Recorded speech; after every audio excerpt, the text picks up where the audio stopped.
नमस्कार प्यारे साथियों, स्वागत है आपको आपके अपने YouTube चैनल राजा ऑनलाइन क्लासेज में। साथियों, इससे पहले की वीडियो में यानी कि पार्ट 2 में मैंने आपको क्वेश्चन नंबर 10 कंप्लीट करवा दिया है। आज के इस वीडियो में हम 11 नंबर क्वेश्चन की बात करेंगे और आज भी हम इस वीडियो में 5 क्वेश्चन की ही बात करेंगे, 2 नंबर वाले प्रश्न। जितने भी क्वेश्चन मैं आपको बताता हूँ वो सारे प्रश्न एग्जाम के लिए बहुत ही इंपॉर्टेंट होते हैं, आपके 2025 के मैट्रिक बोर्ड परीक्षा के लिए। ठीक है, तो चलिए देर न करते हुए हम आज की इस वीडियो को स्टार्ट करते हैं। यदि आप चैनल पर पहली बार आए हैं तो चैनल को सब्सक्राइब जरूर कीजिएगा, इस वीडियो को लाइक करके अपने सभी दोस्तों के साथ शेयर जरूर कीजिएगा। ठीक है, तो देर न करते हुए हम इस वीडियो को स्टार्ट करते हैं। ध्यान दीजिए, प्रश्न क्या है। 11 नंबर क्वेश्चन है आज का। ये दो चर वाले रैखिक समीकरण युग्म का क्वेश्चन है। प्रश्न लिखा है कि समीकरण निकाय, ठीक है, 6x + 5y बराबर का 11 एवं 9x + 10y बराबर 21 को वज्र गुणन विधि से हल करें। प्यारे साथियों, आपको पता है कि क्लास 10th का जो ये चैप्टर है, दो चर वाले रैखिक समीकरण युग्म, दो चर वाले रैखिक समीकरण युग्म, ये जो आपका चैप्टर है इसमें दो चर वाले रैखिक समीकरण युग्म होते हैं।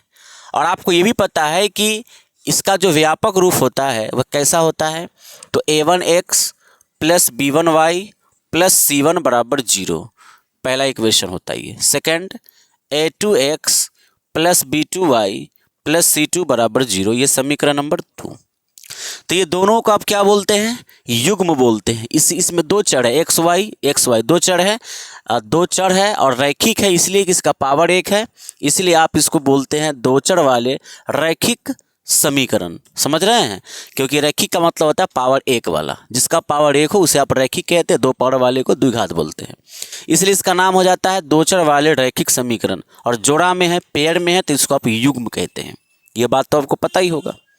उसके बाद अगर आपके पास दो समीकरण है, सपोज हमारे पास एक इक्वेशन है 2x + 3y बराबर का 9 और 9x माइनस का 3y बराबर का 6, ये दो इक्वेशन आपके पास है।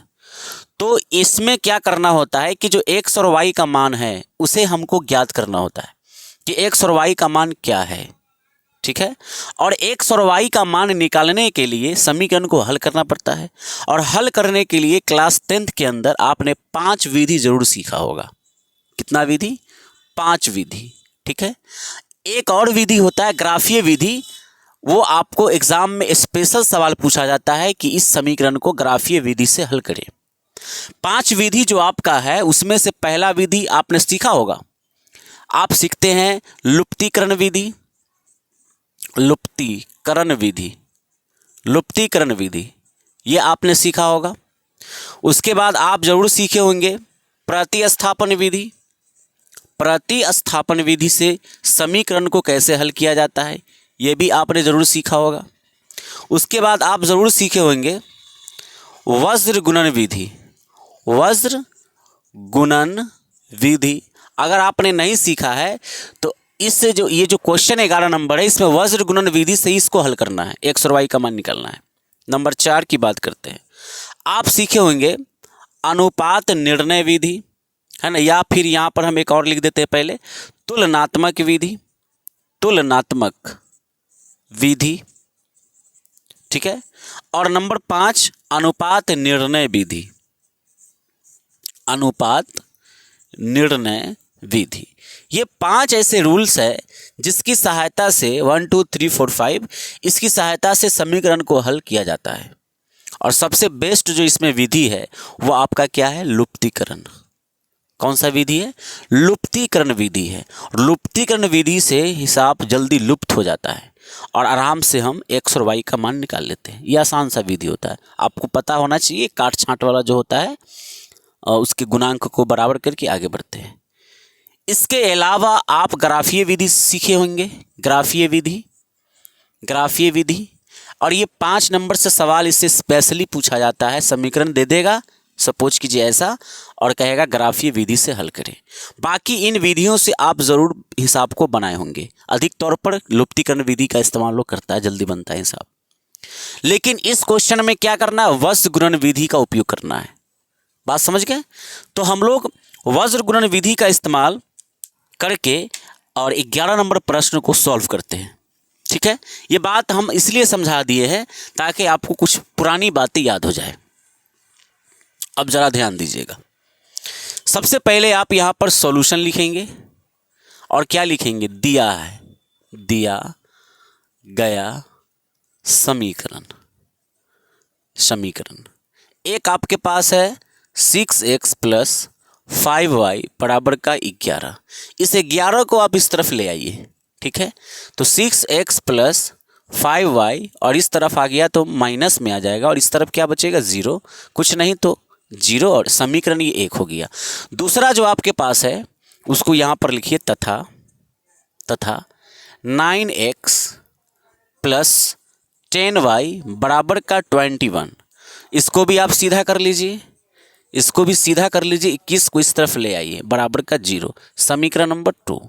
अब ये इसको आप इस तरफ लाए हैं, इसके पीछे भी एक रीज़न है और वो कारण क्या है मैं आपको शेयर करूंगा, ध्यान से समझिएगा। वज्र गुणन विधि जो है आपका, आप इसको किस विधि से बनाना चाहेंगे, वज्र गुणन विधि से। तो वज्र गुणन विधि से बनाने के लिए इसका एक फॉर्मूला याद रखना होता है। ठीक है, सबसे पहले आप यहाँ पर देखिए, यहाँ पर हम लिखते हैं, चाहे हम इस प्रोसेस को यहाँ कर देते हैं ज़्यादा ठीक रहेगा। वज्र गुणन विधि से बनाने के लिए लिखेंगे वज्र गुणन विधि, वज्र गुणन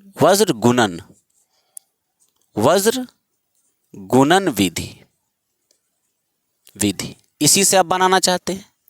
ठीक है, वज्र गुणन विधि से बनाने के लिए आपको फॉर्मूला याद रखना होगा। क्या, ध्यान से समझिएगा।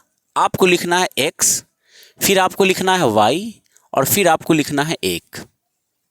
समझिएगा, वज्र गुणन विधि से जब आप बनाएंगे तो आपको फॉर्मूला की जरूरत पड़ेगी। ठीक है, और फॉर्मूला को याद करने का सबसे बेस्ट तरीका मैं आपको बता रहा हूं। सबसे बेस्ट तरीका x, y और 1, इसके नीचे भी ऐसे कर लीजिए। अब क्या करना है, आपको एक सिंबल याद रखना है। सिंबल क्या याद रखना है, BC फिर से BC।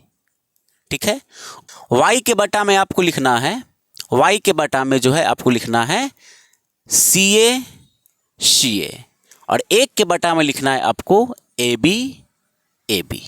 इतना बात आपको समझ में आया? इतना अगर आप लिख लेते हैं उसके बाद क्या है समझिएगा, क्या लिखेंगे, x के बटा में BC, y के बटा में CA, 1 के बटा में AB। ये आपको याद रखना है। ठीक है, तो आराम से याद हो जाएगा। बीच में आपको माइनस लगाना है, यहाँ पर माइनस लगाना है और एक कोड वर्ड याद रखना है। कोड वर्ड क्या, 12-21, इससे पहले भी मैंने जिक्र किया था 12-21 का। 12-21, 1 पर 2 12 लिखना है और 2 पर 1 यहाँ 21 हो गया।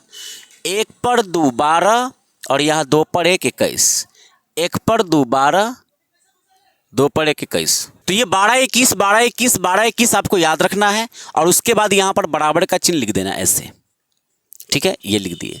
इस तरह आपका ये फॉर्मूला कंप्लीट हुआ। समझ रहे हैं, फॉर्मूला कंप्लीट। अब अगर फॉर्मूला कंप्लीट है तो आपका उत्तर भी कंप्लीट। कैसे, ध्यान दीजिएगा। पहले वाली इक्वेशन में, जो आपका पहला वाला इक्वेशन है, उसमें x के बगल वाला a1 होता है। ये आपका क्या है भाई मेरे, a1। a1 का मान कितना है, 6।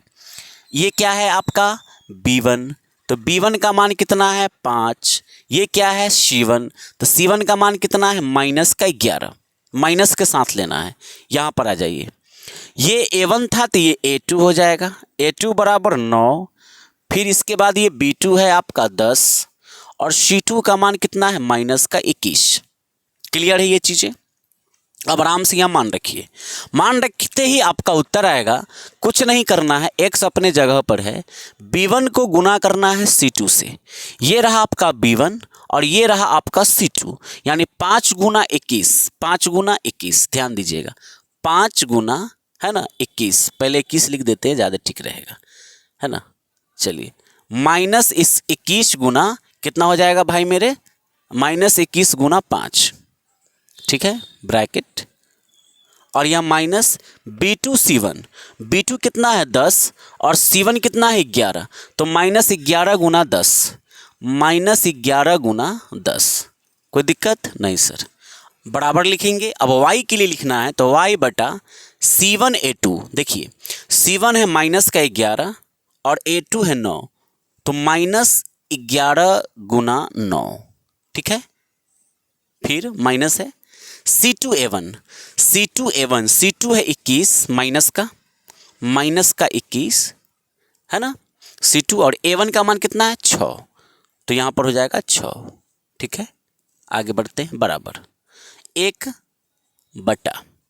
A1 B2, तो A1 है 6 और B2 है 10, 6 गुना 10, ठीक है, माइनस A2 B1, A2 है आपके पास 9 और B1 है 5, तो 9 गुना 5, ठीक।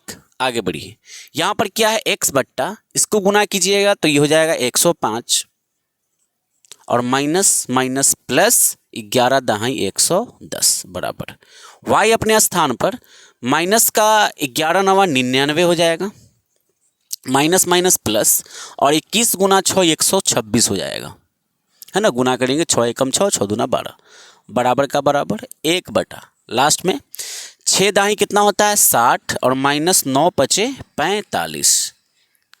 ये सारा कुछ समझ में आ रहा है आपको अच्छे से, बढ़िया से जी, बहुत बढ़िया।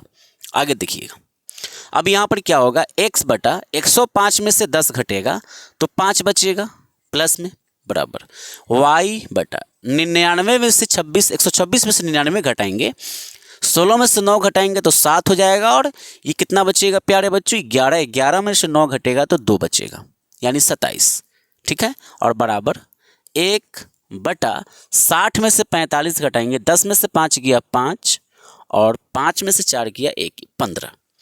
इतना कर लेने के बाद x का मान और y का मान हमें निकालना है, तो इसका मान यानी x/5 के बराबर में भी 1/15 है और y/27 के बराबर में भी 1/15 है, तो हम इसको इसके बराबर करके x का मान निकालेंगे, फिर y को इसके बराबर करके y का मान निकालेंगे। तो यहाँ पर लिखेंगे इसलिए x/5 और बराबर में 1/15, 1/ प्यारे बच्चों 15। अब देखिए यहाँ पर ये कट रहा है, डायरेक्टली हम काट देते हैं, 5 तिहाई 15, क्रॉस मल्टीप्लाई होगा तो 3 गुना x 3x और बराबर का 1, बराबर का 1। x का मान निकालेंगे बच्चों तो x बराबर 1/3 और यही आपका जो है x का मान आ गया, ठीक है। इस तरफ आ जाइए, लिखेंगे इसलिए इसके बराबर में इसको रखेंगे तो y/27 बराबर में 1/15। अब इसको जरा आप काटेंगे तो ये कट जाएगा, 3 × 5 = 15 और 3 × 9 = 27, तो इधर क्या बचा, इसको गुना करेंगे तो ये हो जाएगा हमारा 5 गुना y, 5y और इस तरफ हो जाएगा 9 गुना 1 9, ठीक है ना। अब यहाँ से अगर y निकालेंगे तो आपका उत्तर आएगा 9/5, 9/5, ये आपका दूसरा आंसर है, 1/3 9/5, ठीक है प्यारे बच्चों। तो इस तरीके से आप कर सकते हैं। बस मुद्दे की बात ये है कि आपको ये फॉर्मूला ध्यान रखना होगा, BC BC, CA CA, AB AB, 12 21 12 21 12 21, बीच में माइनस, ठीक है। तो चलिए अब हम लोग क्वेश्चन नंबर 12 की ओर बात कर लेते हैं। अब चलिए हम लोग बहुत ही खूबसूरत प्रश्न देखते हैं समांतर श्रेणी का। जी हाँ, बहुत ही अच्छा प्रश्न है, एग्जाम में ऐसे प्रश्न छोड़े नहीं जा सकते। देखिए ध्यान से, ये सब क्वेश्चन जो है ना इसको ढूंढ कर बनाइएगा ताकि आपको एग्जाम में स्कोर करेगा ये सब, बाकी क्वेश्चन पर पकड़ नहीं बनाइएगा, नहीं तो गलत होने की संभावना है। समांतर श्रेणी 21 42 63 84 ... का कौन सा पद 420 है? 420, क्या बात है। देखिए ये सवाल दो तरह से पूछा जाता है।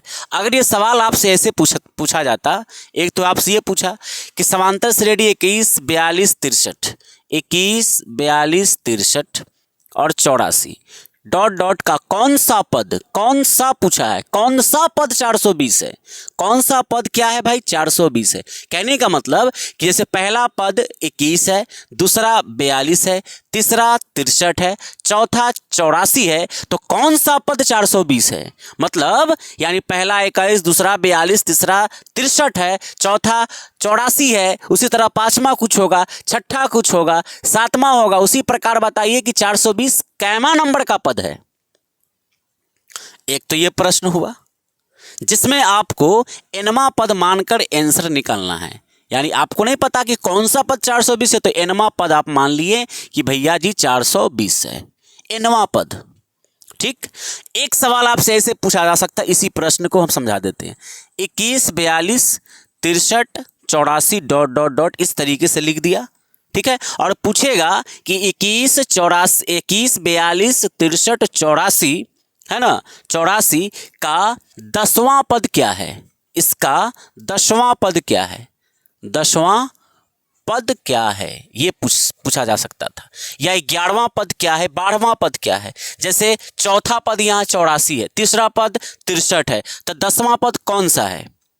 यहां पर क्या पूछा, 420वां कौन सा पद है, मतलब 420 जो होगा वह कितने नंबर का पद है। और यहां पर क्या पूछा, 10वां पद कौन सा है, कौन सा है, ये पूछ दिया।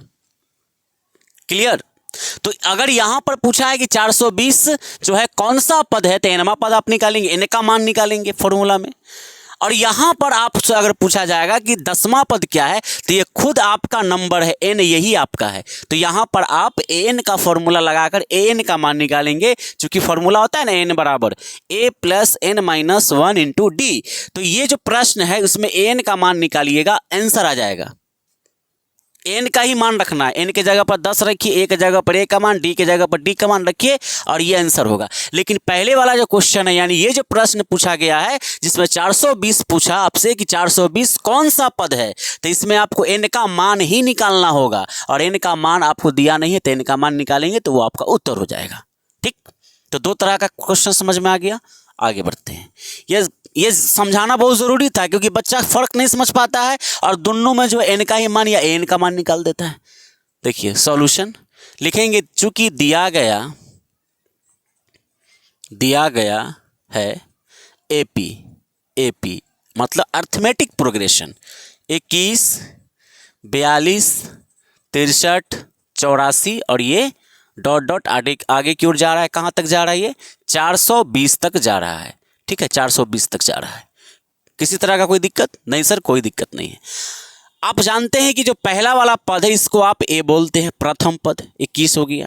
अगर हम आपसे डी पूछे सार्व अंतर, तो 42 में से 21 घटाएंगे, तो 42 में से अगर 21 घटेगा तो 21 ही बचेगा, क्योंकि 21 और 21 42 होता है, तो 21 बच गया। तो आपके पास ए और डी हो गया। ये 420 क्या है, तो ये आपका एन का मान है, यानी अंतिम पद क्या है, 420 है। एन का मान आपको निकालना है, तो लिखेंगे माना इस एपी का एनवां पद 420 है। एनवां पद क्या है, 420 है।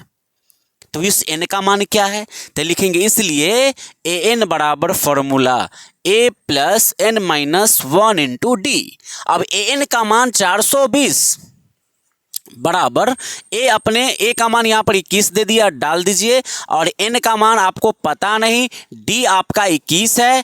ठीक है, समझ में आ रहा है सब कुछ। यस सर, 420 बराबर 21 अपने जगह पर प्लस 21 गुना एन हो जाएगा 21n। ठीक है, 21 गुना एन कितना हो जाएगा, 21n हो जाएगा, और माइनस 21 गुना 1 21 हो जाएगा। कोई दिक्कत। अब यहाँ पर देखिए 21 और ये 21 माइनस मतलब 0 हो गया, प्लस में 21 और माइनस में 21 0 हो गया कि नहीं। अब यहाँ पर क्या बचा, 420 बराबर इस तरफ क्या बचा, 21n। कोई दिक्कत नहीं। अब देखिए 420 बट्टा में ये 21 चला गया नीचे, इधर क्या बचा n, काटिएगा 21 दूना 42 तो आंसर आएगा 20, यानी 20 बराबर n। आपका एनवां पद क्या है, 20 है। यानी इस एपी का 20 नंबर के बाद 420 आने वाला है, 20 नंबर के बाद 420 आने वाला है। जैसे एक नंबर में 21, दो नंबर में 42 मतलब दूसरा पद 42, तीसरा 63, चौथा 84, उसी तरह 20 तक लिखेंगे तो 20वां पद आपका 420 है। बात समझ में आ रहा है, कोई दिक्कत है। यहां पर आप लिख देंगे अंत में कि अतः 20वां पद इसका क्या है, 420 है। चलिए आगे देखते हैं। अब हम लोग 13 नंबर क्वेश्चन की बात कर लेते हैं। देखते हैं 13 नंबर क्वेश्चन कैसा है। ये नियामक समिति का प्रश्न है, बहुत ही जबरदस्त क्वेश्चन है। सुनिए ध्यान से, देखिए क्या लिखा है। दूरी सूत्र है ना, आपको पता होना चाहिए। क्या प्रयोग करके दर्शाएं कि बिंदुएं 4 3 5 1 एवं 1,9 संरेखीय। ध्यान दीजिएगा, सॉल्यूशन लिखते हैं हम यहाँ पर। बिंदु दिया हुआ है तो लिखेंगे बिंदुएं, है ना। क्या क्या बिंदु हैं भाई, 4,3 है, 5,1 है और 1,9 है। ये आपकी बिंदुएं हैं। बात को समझ रहे हैं। मान के चलिए कि आपका ए बिंदु है, ये आपका बी बिंदु है और ये आपका क्या है, सी बिंदु है। बात को समझ रहे हैं। अब हम क्या करते हैं कि दूरी सूत्र का प्रयोग करना है, तो दूरी सूत्र को हम यहाँ पर लगाते हैं, लिखेंगे। इसलिए ए बी के लिए पहले दूरी सूत्र निकालते हैं। ए बी के लिए दूरी सूत्र क्या होता है, तो x1 माइनस x2 का whole square plus y1 minus y2 का होल स्क्वायर, ए बी के लिए। अब यहाँ पर देखने वाली बात यह है कि यहाँ जो 3 नियामक दिया हुआ है, इसमें आपका ये x1 हो गया, ये y1 हो गया, क्योंकि पहला x दूसरा y होता है, तो ये y1, ये हो गया आपका x2, ये हो गया आपका y2, ये हो गया आपका x3 और ये हो गया आपका y3। कोई दिक्कत है? नहीं सर, कोई दिक्कत नहीं है। अब x1 के मान आपका 4 है और x2 आपका 5 है, ठीक है। तो 4 में से 5 घटाकर स्क्वायर लगाना है, यही तो फॉर्मूला कहता है। तो 4 में से 5 गया, आप डायरेक्ट पहले लिख दीजिए यहाँ पर 4 माइनस 5 का square plus y1 minus y2, 3 में से 1, 3 माइनस 1 का होल स्क्वायर। देखिएगा ध्यान से, 4 में से 5 गया माइनस 1 का स्क्वायर प्लस 3 में से 1 गया 2 का स्क्वायर, है ना। अब देखिए रूट अंडर 1 का स्क्वायर तो 1 होगा भैया, माइनस है तो प्लस बन गया, 2 का स्क्वायर 4, कुल मिला के आया रूट अंडर 5 ए बी का मान। ए बी का मान कितना आया? रूट अंडर 5, ठीक है। चलिए आगे बढ़ते हैं। अब हम क्या करते हैं, ए बी निकाले हैं, अब हम क्या करते हैं, बी सी निकालते हैं भैया, बी सी निकालते हैं, बी सी। चलिए भाई बी सी की ओर चलते हैं। बी सी के लिए रूट अंडर फॉर्मूला वही x1 माइनस x2 का whole square plus y1 minus y2 का होल स्क्वायर इम्प्लाइज डेट। ध्यान दीजिएगा, अब यहाँ पर तो ये x1 y1 था, यहाँ पर x2 y2 था, x3 y3, तो इन दोनों के बीच तो हम निकाल दिए। अब हम BC के बीच निकाल रहे हैं, BC के बीच, तो ये हो जाएगा हमारा x1, ये हो जाएगा हमारा y1।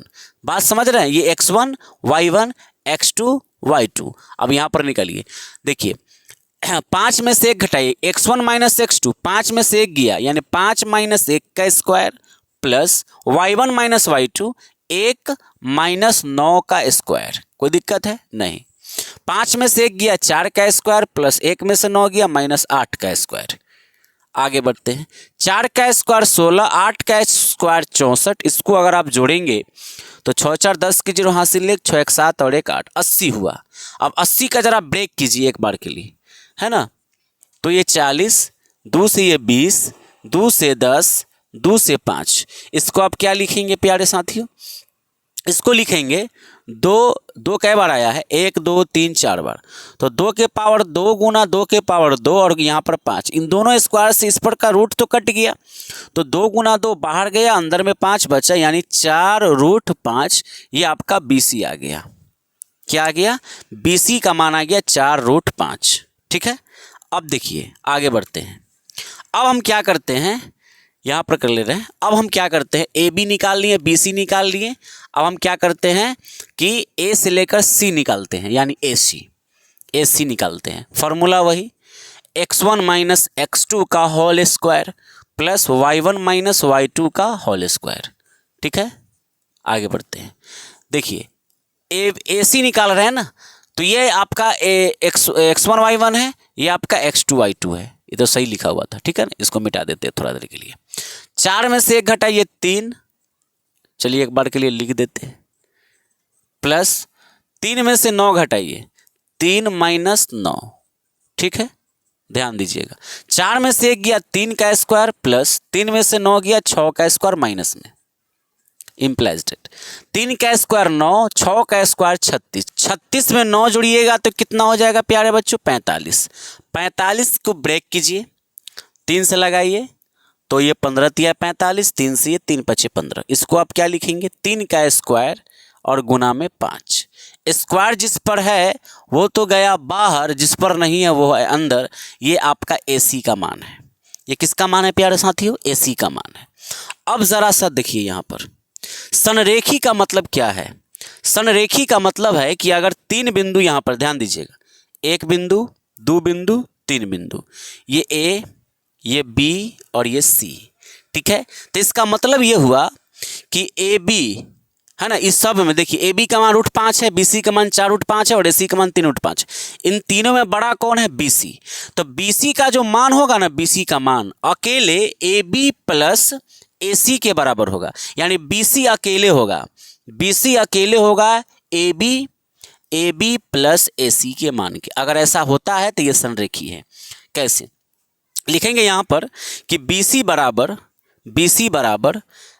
ए बी प्लस ए सी।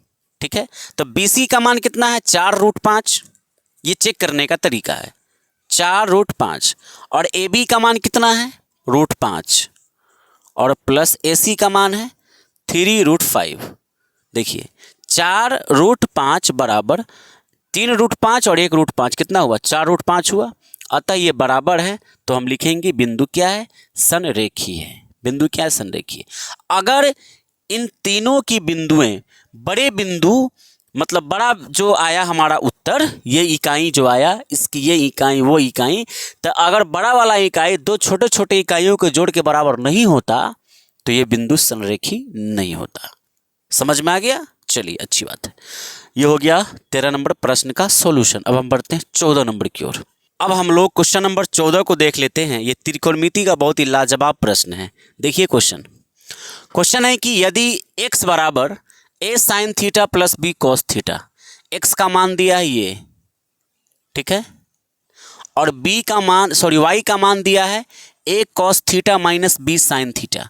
तो सिद्ध करना है आपको x² प्लस y² का मान a² प्लस b² की, यानी इसमें LHS ये है, RHS ये लाना है। चलिए देखते हैं सॉल्यूशन। लिखेंगे यहाँ पर LHS से क्या है LHS भाई, x² प्लस y², ये लाना है हमको RHS में। ये आपका RHS है, ये लाना है x² प्लस b² हमें लाना है। बात समझ रहे हैं। देखिए x का मान और y का मान तो आपको साफ सुथरा दिखाई दे रहा है, दिया हुआ ऐसे।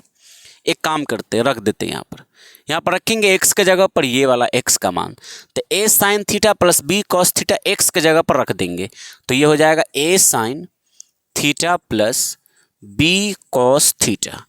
ये पूरा ना x का मान है, तो x के जगह पर ये पूरा रख दिए, स्क्वायर है तो लगा दीजिए, प्लस का प्लस, y को हटाइए और y का भी मान दिया है। ये देखिए क्या लिखिएगा, a cos theta minus b sine theta, इसका भी हो जाएगा होल स्क्वायर। कोई दिक्कत, वैल्यू दिया हुआ है, x और y का मान दिया हुआ है, तो आप यहाँ पर रख दीजिए x के जगह पर ये इसका स्क्वायर प्लस y की जगह पर इसका स्क्वायर।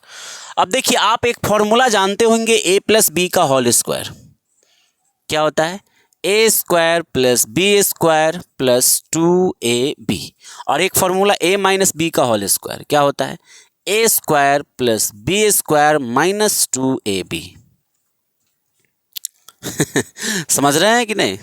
तो ये फॉर्मूला यहाँ पर इस्तेमाल होगा, तो इसको पूरा को यहाँ से यहाँ तक a मानिए, इसको b मानिए, तो a प्लस बी का होल स्क्वायर, तो a² हम लगा रहे हैं डायरेक्टली a², ठीक है, ये पूरा a है यहाँ से यहाँ तक, तो a² हो गया, प्लस b², b यहाँ है b², ठीक है, और प्लस 2ab प्लस 2 फॉर्मूला वाला, a का मान a sign theta into b का मान b कॉस थीटा। कोई दिक्कत नहीं सर, इसको क्या कीजिए, कुछ नहीं कीजिए, प्लस है तो लगा दीजिए यहाँ पर, आगे बढ़िए। इसको a माइनस बी पर तोड़िए, तो a², ठीक है, प्लस b², मतलब a² प्लस b², ठीक है, माइनस 2ab, 2 फॉर्मूला वाला a cos theta into b sine theta. कोई दिक्कत नो सर। देखिए यहाँ पर क्या होगा, ये इसको आप एक स्टेप लिखिए, a sign square theta plus b² cos square theta plus 2, इसको गुना कीजिएगा 2ab हो जाएगा, 2ab sign theta into cos theta, sign theta into cos theta, plus यहाँ पर देखिए a² cos theta, a² cos square theta plus b² sign square theta. यहाँ देखिए 2 minus में है और a cos theta Guna b cos theta, तो यहाँ पर लिखेंगे 2ab, a Guna b ab cos theta into sine theta, इसको ऐसे लिख दीजिए sine theta into cos theta. Sine अच्छा लगता है पहले और कॉस बाद में ऐसी कोई बात है नहीं, आप लिख सकते हैं आगे पीछे भी। अब यहाँ पर क्या होगा साथियों, देखिए एक चीज़ आपको समझ में आ रहा है, देखिए रेड पेन लेने दीजिए, देखिए 2ab sign theta into cos theta और 2ab sin theta into cos theta, ये पूरा ख़त्म हो गया। बचा क्या, नोट कीजिए नीचे यहाँ पर क्या बचा, a square sine square theta plus b square cos square theta, आई तक ख़त्म भेल है तो ये बच गया, a square cos square theta plus b square sine square theta. एक बात करें, ए स्क्वायर है ना और यहाँ भी ए स्क्वायर, इसको पहले और बी स्क्वायर को बाद में, भाई प्लस में या तो आगे पीछे लिख सकते हैं।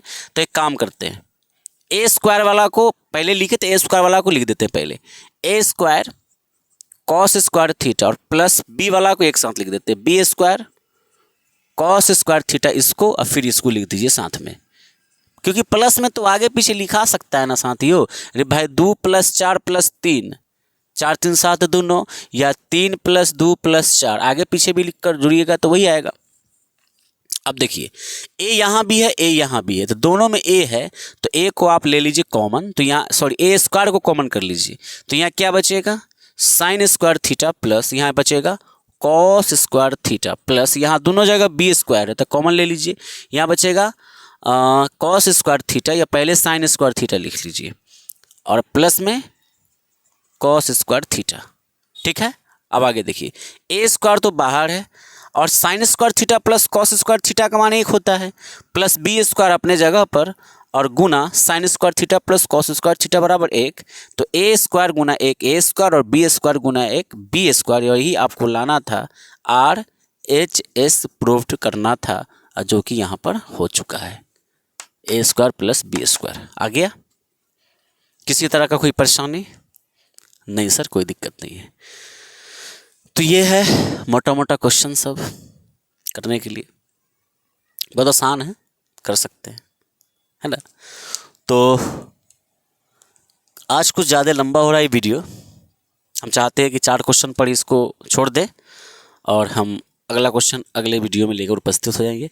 तो मिलते हैं आपके साथ जल्द ही अगले वीडियो में। आप अपनी तैयारी को मजबूत बनाते रहिए, लगातार पढ़ते रहिए, परीक्षा बहुत करीब है, बहुत करीब, इतना करीब है ना कि आप उतने करीब सांस के भी नहीं हैं, जितना करीब आपका एग्ज़ाम है उतना करीब आप अपने दिल के भी नहीं हैं। ठीक है, तो मिलते हैं आपके साथ जल्दी एक नए वीडियो में, तब तक के लिए जय हिंद, जय भारत, वंदे मातरम।